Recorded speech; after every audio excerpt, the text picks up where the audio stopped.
One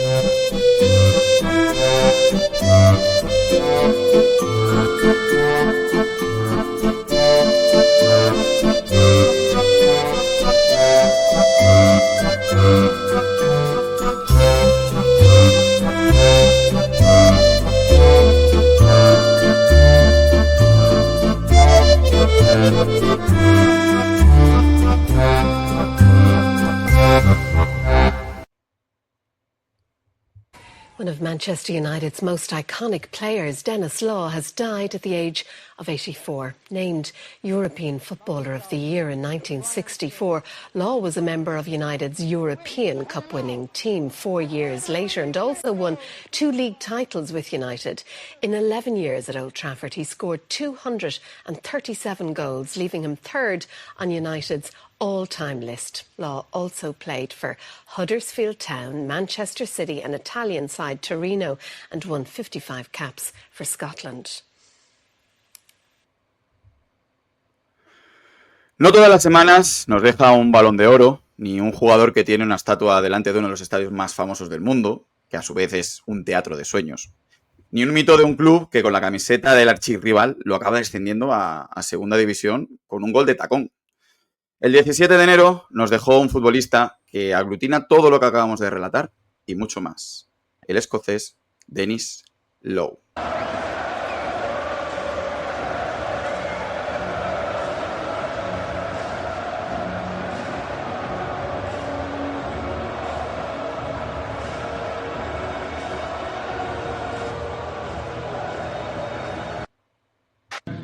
He's still the king of the Stretford End.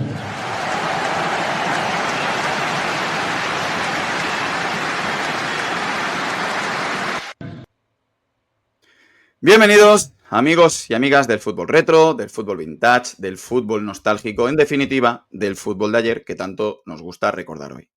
Y recordando ese fútbol de ayer, nos viene este sonido del estadio de Old Trafford del pasado jueves, de hace menos de una semana. Partido de Europa League que enfrentó al Manchester United contra el Rangers escocés. Paradójico, contra un equipo escocés. Se trataba ni más ni menos que del tributo, del sentido homenaje de la afición del equipo de toda su vida al gran Denis Law. Marcos Rojo, bienvenido, muy buenas, ¿qué tal? ¿Qué tal, Tony? Pues aquí estamos, delante de una nueva sección que no nos hubiera gustado imaginar, porque esta nueva sección ha surgido a partir de la desaparición de uno de los grandes futbolistas de la década de los 60, uno de los mitos del Manchester United y uno de los jugadores de los que ya hablamos en nuestro capítulo del Manchester City contra el United, del Derby de Manchester, y que ha dejado una huella imborrable en uno de los mejores equipos del mundo. Es una sección que, no sé si muy originales o poco originales, hemos llamado In Memoria. Podríamos haberlo llamado el gol de Aaron Ramsey, ¿no? También, siguiendo ese gafe del que era acusado Aaron Ramsey en el pasado, cuando es verdad que cada gol suyo coincidía con alguna desaparición. Sí, célebre, muy célebre además. Pero no es lo que nos trae hoy, ¿no? Hoy, tristemente, pues el pasado 17 de enero, a los 84 años de edad, como hemos podido escuchar en nuestra introducción, fallecía el gran Denis Law. ¿Y quién era Denis Law, Marcos? Pues Denis Law nació en Aberdeen en 1940, era hijo de un pescador y aunque era un chico muy delgaducho y con problemas de visión, tenía estrabismo, empezó pronto a destacar en el fútbol y con 14 años hizo las pruebas para entrar en un equipo inglés, en el Huddersfield Town. Entonces estaba en la First Division, el primer equipo estaba en la First Division. En las pruebas, tras verlo, el entrenador del primer equipo dijo de él: ese chico es un friki. Jamás he visto a alguien con menos opciones de triunfar en el fútbol. Es débil, enclenque y con gafas. Contratadlo. Así que ese fue el primer paso de Denis Law hacia el estrellato. Convencer a ese entrenador tan crítico, pero que algo vería cuando finalmente decidió que Denis se uniera al Huddersfield. Con el equipo, ya en segunda división, coincidió con otro escocés, con el entrenador Bill Shankly, que paradojas de la vida va a ser, pocos años más tarde, el mito fundacional del gran Liverpool. Este fue Bill Shankly, el que entre otras cosas instaló el cartel de This is Anfield en la salida del túnel de vestuario. Denis Law siempre estuvo muy agradecido a Bill Shankly, lo hizo debutar con 16 años y, según Denis Law, le enseñó todo lo que sabía.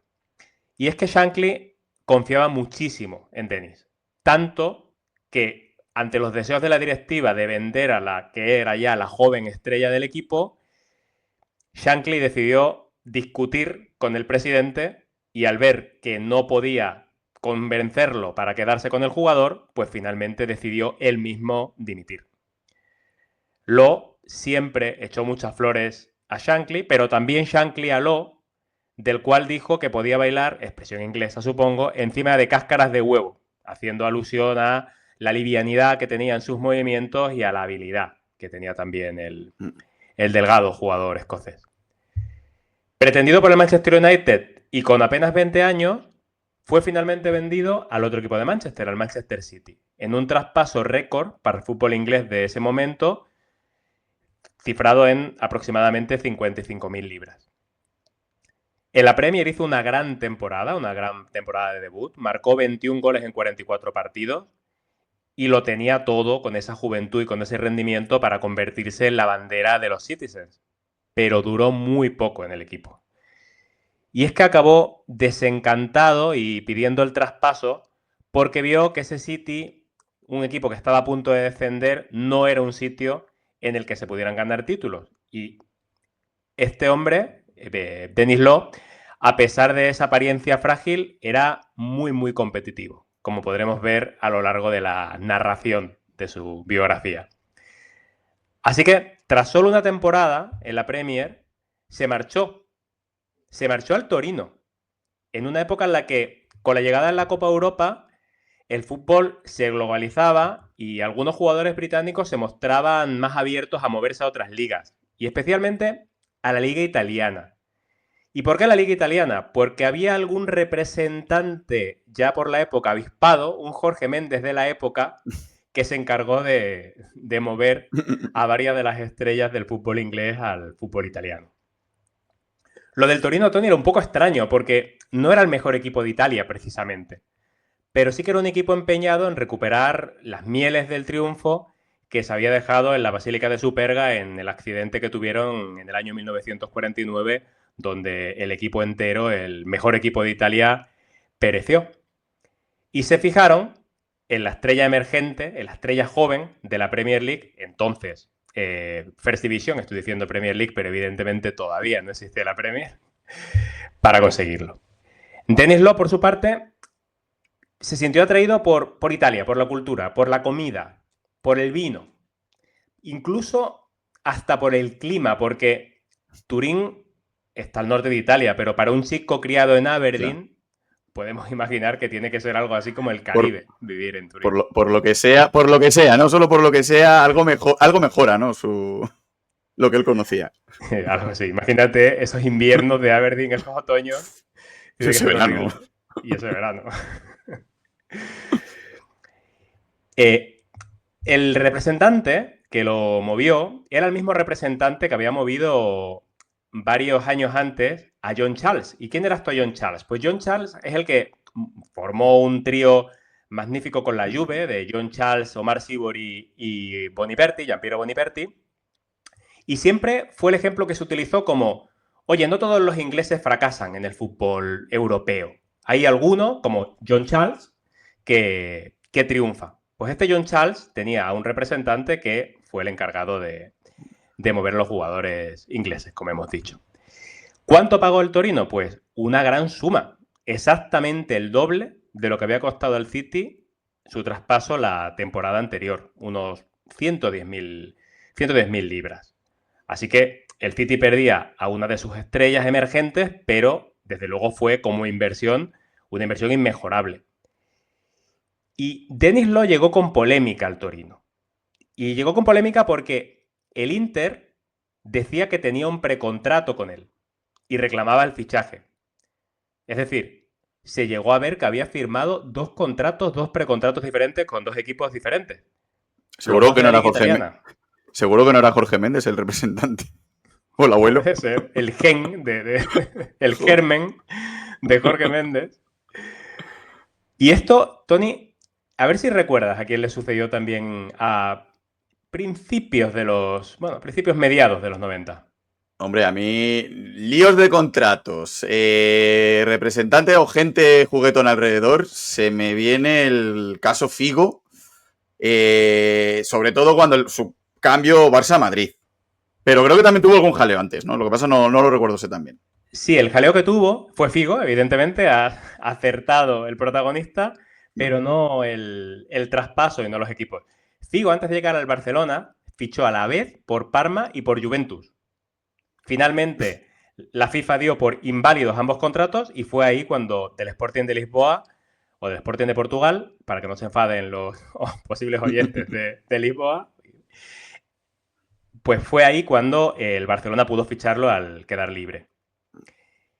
Y no llegó solo Denis Law, porque también llegó al Torino el mismo año que él Joe Baker, otro inglés, con el que Law viviría en un apartamento de lujo en Turín. Yo sospecho, Tony, las que pudieron liar allí. Me ha recordado a Juan y Medio y Bertín Osborne compartiendo piso, más o menos. Bueno, Imagínate la que pudieron liar en Turín. comparación inmejorable. Pero oye, no solo se llevaba bien con su compatriota, porque Denis Law era un tipo muy simpático. También se relacionaba con los compañeros italianos y sobre todo hizo buenas migas con el capitán, con Enzo Bersot, que era conocido entonces por fumar en pipa, un futbolista conocido por fumar en pipa, y que ahora, si pensamos en Enzo Bersot, pensamos en el seleccionador de la Italia del año 82, campeona del mundo con aquel Paolo Rossi decisivo. Pero, pese a todo, Denis Law no se adaptó a Italia. Y no quiero decir que jugara mal, porque fue nombrado incluso mejor extranjero de la liga por delante de Luis Suárez, por ejemplo, que disputó su primera temporada en el Inter de Milán. Pero no le gustó el catenaccio, estaba en esos momentos en auge, ese estilo de fútbol del que ya en algún capítulo también tenemos que hablar. No le convencía la forma de cobrar que tenía el Torino, porque se basaba en primas por victorias, en primas por rendimiento. No consiguió el Torino tantas victorias como Denis pensaba y finalmente igual no cobró tanto como tenía pensado cobrar. Tampoco le gustaba perder, cosa que ya había dejado clara en su etapa en el City. Y a pesar de que tiene una vida bastante lujosa en Manchester, o en Turín, bastante mejor que la que podía tener en Manchester a nivel pertenencias, a nivel lujo, él era competitivo y lo que le importaba era ganar en el campo. Así que empezó ya a rumiar desde el principio la posibilidad de volver a Manchester. Tampoco le ayudó a coger cariño un accidente que tuvo bastante grave con Joe Baker, con su compañero, que conducía acostumbrado a las normas del Reino Unido y no hizo otra cosa que coger una rotonda por el lado contrario, cosa que siempre he pensado que si estuviera en Inglaterra me podría pasar. Y tuvieron un accidente bastante grave en el que es verdad que Denis Law no salió muy herido, Joe Baker sí, pero supongo que sería algo más que pesó en su no del todo cariño por Italia. Y hubo una gota que colmó el vaso y fue algo totalmente surrealista. Ojo a lo que pasó. Se dice que su entrenador, que se llamaba Beniamino Santos, durante un partido pidió al árbitro que expulsara a Denis Law porque había realizado un saque de banda en contra de las indicaciones del entrenador. Bueno. Yo no sé si recuerdas, Tony, Benito Afloro. Sí, Benito Afloro daba una conferencia en su época que se llamaba La importancia del juego del saque de banda en el juego ofensivo. Hombre. Dándole muchísima importancia a este lance del juego. Jürgen Klopp, uno de los años que gana el Premier con el Liverpool, había contratado a un ayudante solo para practicar el saque de banda. Y estadísticamente mejoró sustancialmente el rendimiento y la efectividad en el saque de banda respecto a temporadas anteriores. O sea que un respeto al saque de banda. Pues ni Jürgen Klopp ni Benito Floro han echado a nadie o han pedido a un árbitro Ya, que eso- echen a a nadie eso no llegaban, ¿no? por llevarles la contraria. Así que ahí ya Denis Law, que lo estaba rumiando, como he comentado antes, explotó y pidió marcharse a final de temporada, como hizo en el City, era un jugador al que le gustaba moverse, como vemos, para emprender el camino de vuelta a Inglaterra, donde él ya había llegado a un acuerdo con el Manchester United que no se olvidaba de él. Pero surgió un problema, porque el Torino no quería ceder a sus deseos y sí, aceptaban traspasarlo mientras recuperaran la inversión, pero a la Juventus, que les daría más dinero, mejores condiciones de pago, lo que sea. Pero Denis lo dijo, yo en Italia no sigo, yo me voy a Inglaterra, se fue y como no le traspasaran al Manchester, él dijo que no verían una lira. No sé realmente qué seguridad jurídica tenía ahí Denis Law, negándose a ir a la Juve y diciendo que no iban a sacar dinero por él, pero el caso es que finalmente se salió con la suya, acabó en Old Trafford y el Torino recuperó la inversión. Por lo cual, win-win, todos contentos. Denis Law salía de un club devastado por la tragedia aérea, como dijimos, para desembarcar en otro que aún lo estaba más, porque del trágico accidente de Múnich que hirió de muerte al Manchester United habían pasado solo 4 años. Esto sucedió en 1958. Como ya contábamos en el capítulo del Derby de Manchester también, el United estaba en pleno proceso de reconstrucción de la mano de su mítico entrenador, de Matt Busby, y Denis Law fue uno de los elegidos para reflotar ese equipo e intentar devolverlo a la gloria. Y el United, Tony, fue sin duda el club de su vida. Entró con muy buen pie, un pie inmejorable, marcó a los 7 minutos de debutar y allí se quedó 11 temporadas con 404 partidos y 237 goles, como bien ha dicho la periodista al inicio del programa, siendo todavía tercer máximo goleador histórico del club, solo por detrás de Bobby Charlton y de Wayne Rooney. Ahí es nada.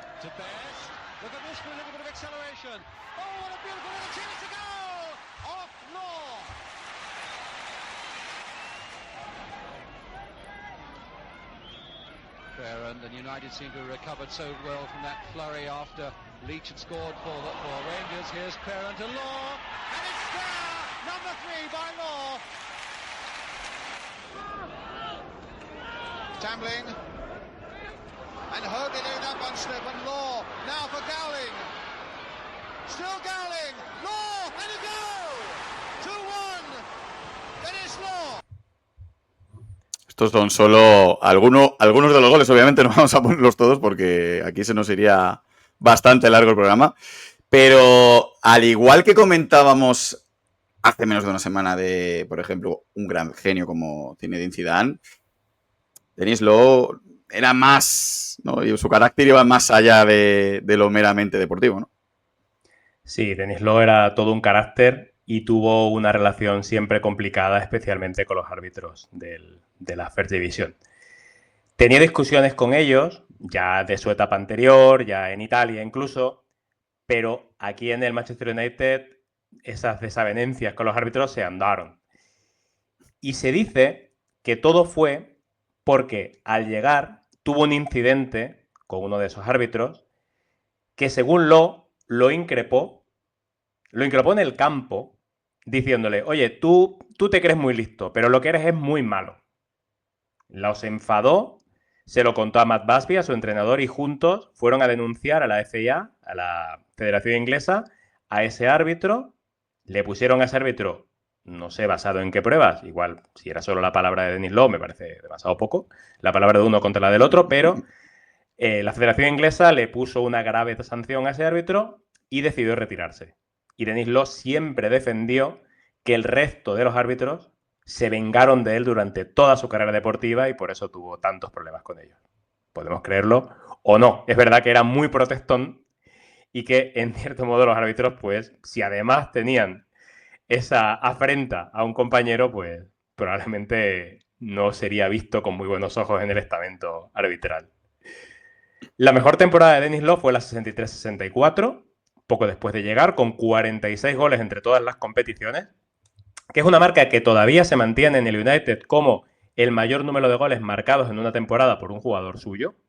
Ojo, Y que esto, eso, teniendo en cuenta las bestias que han pasado por el United, es mucho decir, ¿eh? esto le da mucho valor. Esto le da mucho valor y tanto valor le da que en su momento le valió el Balón de Oro de 1964, que recibió, la verdad, con bastante sorpresa. En el 65 ayudó al equipo a ser campeón por primera vez desde la tragedia de Múnich, campeón de la First Division, siendo máximo goleador de la liga de nuevo, sin aquellos números espectaculares de la temporada anterior, pero también marcando muchos goles, con Charlton como capitán general y ya asomando la cabeza con un juvenil llamado George Best, que empezó a jugar en el equipo de manera más o menos regular. Así que ya en ese 65 teníamos formada la Santísima Trinidad, que se mantiene ahora mismo dando la bienvenida, presidiendo Old Trafford, con una estatua en la que Denis Law aparece en el centro señalando al cielo con la celebración icónica que tenía él tras marcar cada uno de esos muchos goles que consiguió con la elástica de los Red Devils. Representaban casi al Reino Unido al completo, a excepción de Gales, porque había un escocés, Denis Law, un inglés, Bobby Charlton, y un norirlandés, George Best. Ahí estamos viendo en la pantalla la estatua para los que estén viendo en YouTube el programa. Eran tres auténticos cracks que coincidieron en el tiempo y que se llevaron el Balón de Oro los tres en temporadas alternas, 64, 66 y 68. 64 Law, 66 Bobby Charlton, 68 George Best. Y no solo eran grandes jugadores por separado, sino que también eran complementarios y se entendían muy bien en el campo. Haciendo Tony una pequeña reseña de cómo jugaban, Charlton era el veterano, era el alma del equipo, el líder, el sobrio y al que todo el mundo miraba y se agarraba cuando el balón quemaba y la situación era difícil. Charlton es probablemente el jugador más importante de la historia del club. Era un mediocampista ofensivo que bajaba a recibir el balón en muchas ocasiones, que tenía muchísima habilidad, conectaba defensa y ataque, una visión de juego privilegiada, gran pase. Era un poco Di Stéfano, menos goleador, pero un poco lo que se comentaba de Di Stéfano. Best, por su parte, era el más joven de los tres, el más genio, el artista, el bohemio. Era el extremo y tenía un regate eléctrico, impredecible. Era una maravilla de jugador. Claro, era un espectáculo, pero también era irregular, como casi todos los genios. Tenía un carácter opuesto a la sobriedad de Charlton, díscolo, rebelde, le gustaba mucho la fiesta, beber. Así que tenía todos los ingredientes para convertirse en un icono global, todo lo global que podía ser un deportista en los años 60. Pero igualmente un icono. En este caso, debido a los excesos, la luz de Best se acabó pronto, por supuesto, mucho antes que la de Bobby Charlton, pero estuvo años, sus años pico, en la discusión por ser el mejor jugador del mundo. De hecho, Pelé decía que era el mejor jugador que había.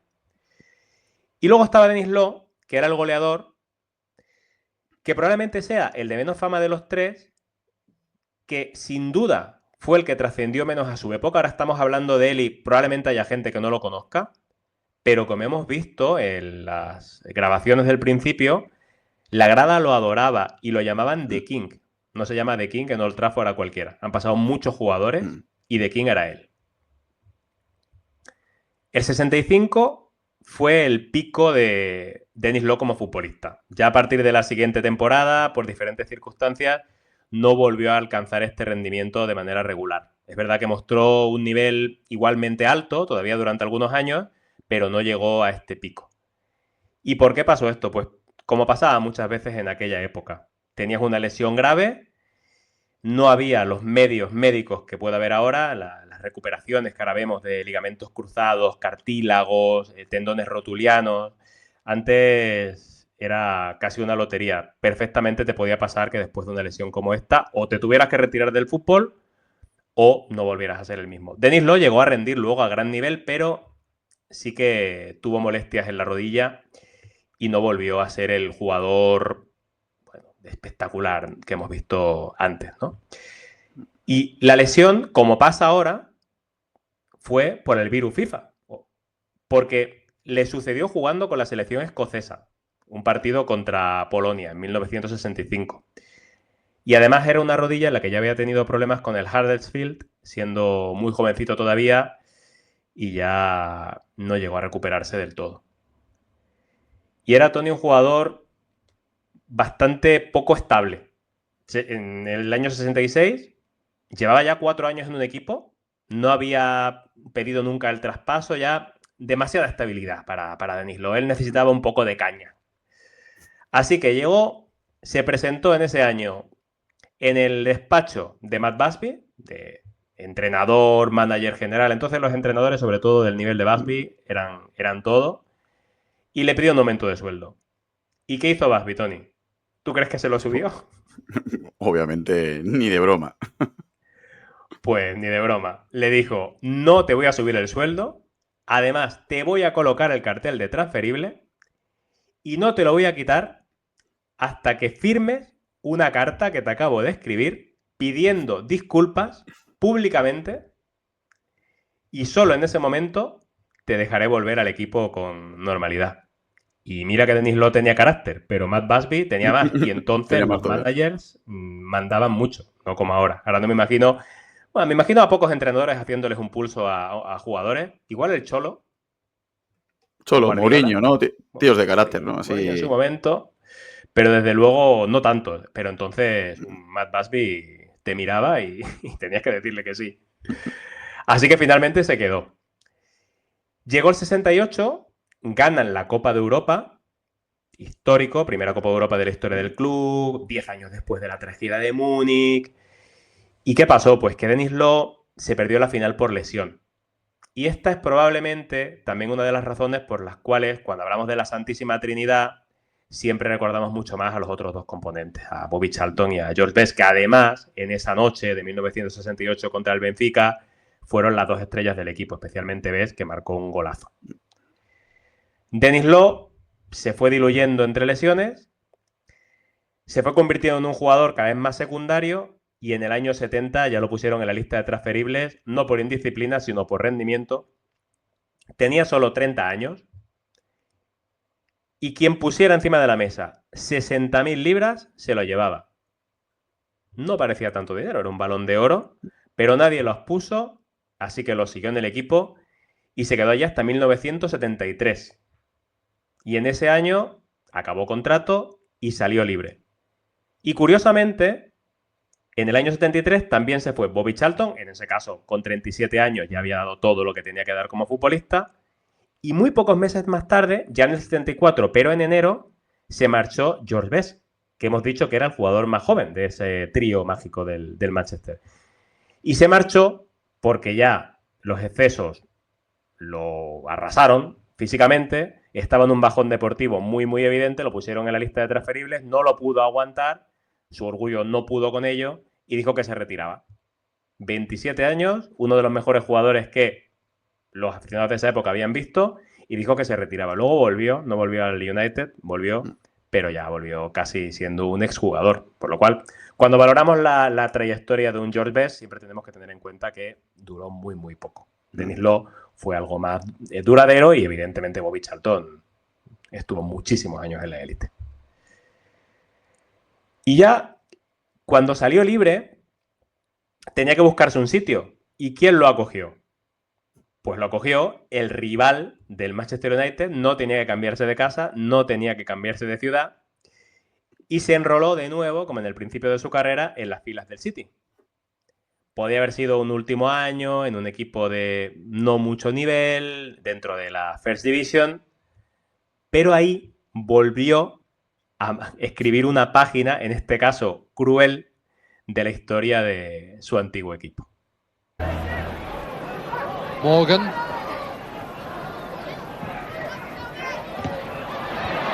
Doyle. Somerby slotting it through nicely for Bell. Stewart is away on the left. Lee. Pulled across for Law! Dennis has done it!